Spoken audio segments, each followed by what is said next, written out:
Escalating tensions between the US and Russia. Will presidential transition be affected by war? In November 2024, US President Joe Biden approved Ukraine's use of long-range weapons supplied by the US to directly strike targets within Russia.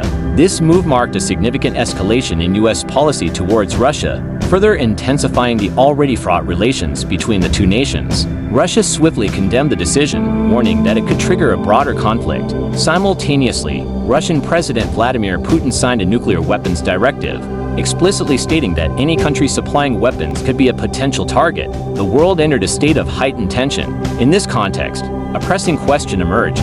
If Russia were to attack the US mainland or its overseas military bases, plunging the two nations into a state of war, would the internal political operations of the US, particularly the presidential transition, be disrupted? This question is especially pertinent as President Biden's term is nearing its end. Crisis background and escalation of nuclear threats. Putin's nuclear directive shocked the world, as it explicitly placed weapon-supplying countries on Russia's target list. If Russia were to act on this, attacking the US mainland or its overseas military installations, it would likely escalate into a full-scale military conflict between the two nations, pushing the world further into the depths of war. Such a scenario would not only create a military crisis but also directly threaten the normal political order within the US, raising concerns about potential power vacuums or disruptions to democratic processes. The potential impact of war on democratic processes in a state of war. The US president, as commander-in-chief, wields extensive executive powers to respond to the crisis. Biden might invoke emergency powers to allocate resources and manage the war. However, this does not mean that political processes, such as elections or term limits, can be unilaterally altered.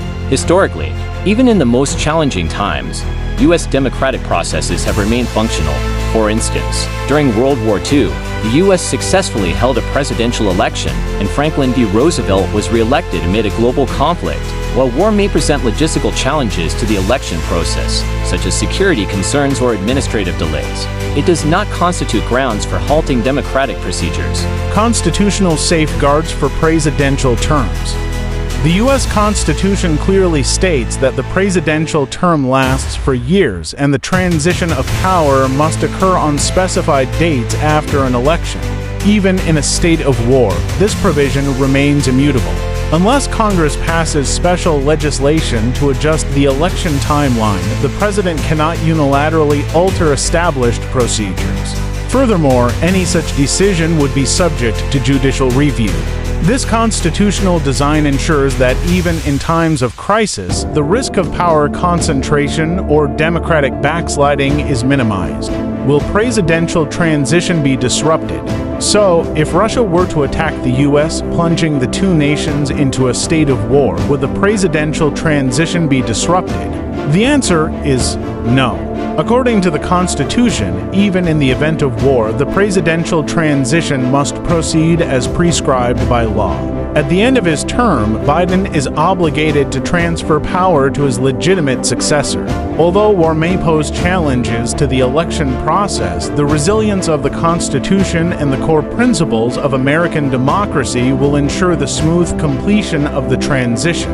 This conclusion highlights the stability of the U.S. democratic system. Even in the face of Putin's nuclear threats or the possibility of war, the U.S. constitutional order remains one of the most resilient political systems in the world.